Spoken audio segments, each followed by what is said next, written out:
guys? I'm in Baltimore, Maryland right now for the McDonough Duels. My son and my entire academy team are wrestling here this weekend. But when I saw the news of UFC 287, I figured we got to chat. I mean, I'm up in the Airbnb right now. I'm hiding off in the room. Kids and parents are downstairs. They're playing Madden. But I got to get to the fight news. Holy shit. Adesanya Pereira rematch. But Gilbert Burns versus Jorge Masvidal has got me all jittery and excited because for a long time I've wanted to see that. And I've been calling for that. I've been calling for them and Jorge Masvidal to just take the fight because I feel like that's the thing that's going to get him closest back to where he wants to be, and that's fighting for championships. But before I get to that one in depth, let me touch on the main event. Two factors. Why is it happening now, and for what reason is it happening? One, obviously we all knew that it would be at Israel Adesanya's decision or discretion whether or not he would get a championship fight. From the moment he lost, I was saying and screaming from the rooftops, if anyone deserves an immediate rematch, it's Israel Adesanya because of what he had done in the middleweight division and honestly what he had done to start his UFC and mixed martial arts career. He deserved a rematch. And honestly, for Alex Pereira, it would seem to be the best matchup for him in terms of a first title defense. But it was quiet on that front. Like, no one had heard anything in regards to whether or not this rematch was going to happen. But then Jamal Hill won. And then Jamal Hill started saying things to Alex Pereira. And then Alex Pereira stared at Jamal Hill in the octagon. And then Alex Pereira started talking about Israel Adesanya and Robert Whittaker and everyone else. He became far too willing to go on to the next thing. So then 2 days later, his rematch with Adesanya is announced. So that leads me to the question. Is he starting to feel as though all the prospects of what was out there for Pereira too much that made him say it needs to be now? Because it essentially came out of nowhere that this rematch was happening. It's not like for 2 to 3 weeks we've been talking about whether or not Izzy and Pereira would rematch. It was in New York, and then everything kind of went dead. I mean, Chimaev was calling him out. Whittaker was calling him out.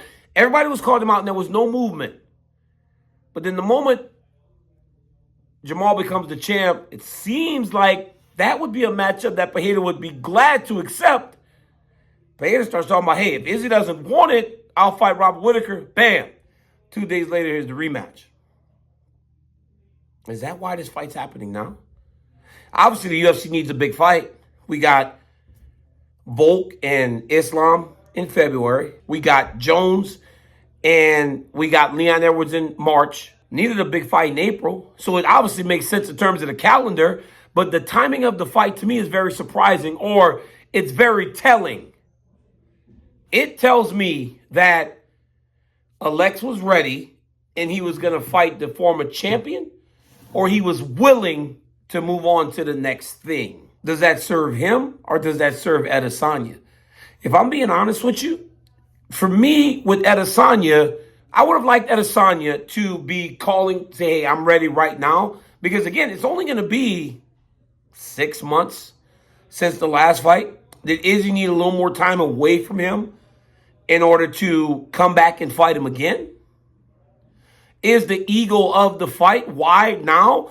Or is it the fact that maybe he's worried that if Pereira fights someone else, he loses? There's a lot when it comes to this whole circle of the middleweight division, but ultimately it always did come back to those two guys, Pereira as the champ and Adesanya. Izzy still holds a ton of cards, but I just question whether or not the decisions being made are based, or the timing of the decision is based on this newfound push that Alex has been experiencing because of Jamal being a champion and beating his mentor and training partner in Glover Teixeira. It just didn't feel like this was in the works before. What can Izzy change? Does Izzy need to change anything? Does Izzy really need to change anything going into this rematch? Because he was winning. There's a couple guys right now in that situation. Adesanya, Usman, where the guy that beat him and beat him in a very definitive way is the guy that they'll stand across the octagon from in their next appearance. That in itself can be mental, because as fighters, you got to rebound and realize that this guy is not better. So sometimes you need to go and beat someone else for that to happen. Obviously, Adesanya and Usman don't feel that. And why would they? They were two of the most dominant champions the UFC have seen in a long time. For me, it's the timing. It's the timing. I want to get more into the timing of this decision. And I'll ask Izzy that the next time I talk to him. Like, what went into the timing? Was it Pereira getting all this love and his name getting called by so many different people, especially the new light heavyweight champion, knowing that the champion at light heavyweight or the former champion in Yuri Prochazka is not available? If Yuri was available, I don't know if Izzy needs to react as quickly, because you got to imagine Jamal's first title fight would be against Yuri. But him being out makes it possible that Alex may have gotten that opportunity.